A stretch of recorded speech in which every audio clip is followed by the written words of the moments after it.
অনির্বাণের দেওয়া সিঁদুর এবার রায়ের কপালে কোনো মতেই চড়তে দিবেন না নীলু। হ্যাঁ বন্ধুরা, ভিডিওতে লাইক দিয়ে দেখতে থাকুন। একদিকে যখন অনির্বাণ এবং রায় একে অপরের থেকে দূরে থাকা সত্ত্বেও একে অপরকে মিস করতে থাকে, বিয়ের স্বপ্ন বুনতে থাকে, ঠিক সেই মুহূর্তে অনির্বাণ বলতে থাকে যে আগের বার আমার মনের মধ্যে অনেক দ্বিধাদ্বন্দ্ব কাজ করছিল রায়, আমি সম্পূর্ণরূপে আমাদের বিয়েটা এনজয় করতে পারিনি, কিন্তু এই যাত্রা আমি কোনো রকম কোনো ত্রুটি রাখতে চাই না, তুমি কি বলো? ঠিক সেই সময় রায় বলতে থাকে তা আমার তো ভেবেই লজ্জা লাগছে যে এতগুলো মানুষের সামনে আমরা দ্বিতীয়বারের মতন একই মানুষের সাথে বিয়ের পিড়িতে বসবো। তুমি ভাবতে পারছো অনির্বাণ, আমার তো কিছুই মাথা ঢুকতে না যে এইসবের কী প্রয়োজন ছিল। ঈশা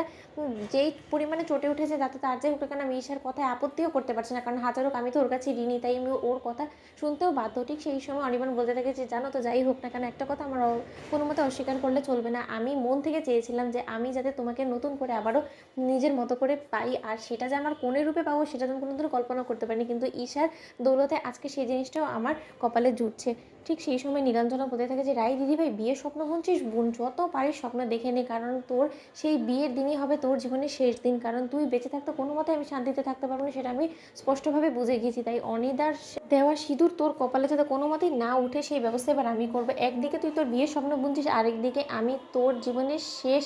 নিঃশ্বাসটুকু তোর কাছ থেকে কেড়ে নেওয়ার ব্যবস্থা করছি, কারণ আমি আর পারছি না, আমার দেয়ালে পিঠ ঠেকে গেছে, এবার আমাকে নিজেকে বাঁচাতে হলে যে কোনো মূল্যে তোকে মারতে হবে, এবং তোকে মারার জন্য আমি এর থেকে ভালো দিন তো আর কোনোদিনও খুঁজে পাবো না, তাই না? সকলের মাঝে তুই টেরও পাবি না, কিন্তু তুই এই পৃথিবী ছেড়ে সকলকে ছেড়ে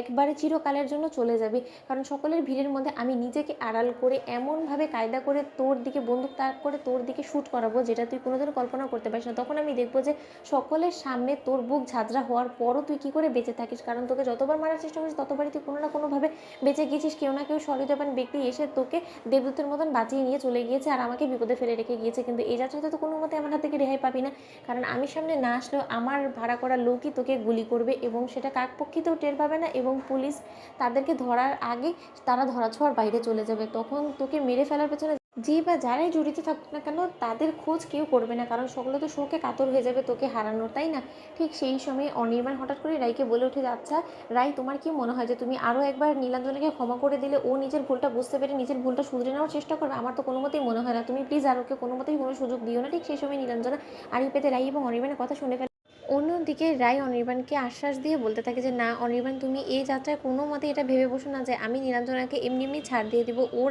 যে কাজগুলো করেছে তারপরে ওর কোনো ক্ষমা হয় না, ওর সুষ্ঠু শাস্তির ব্যবস্থা এবার আমি নিজ হাতে করবো,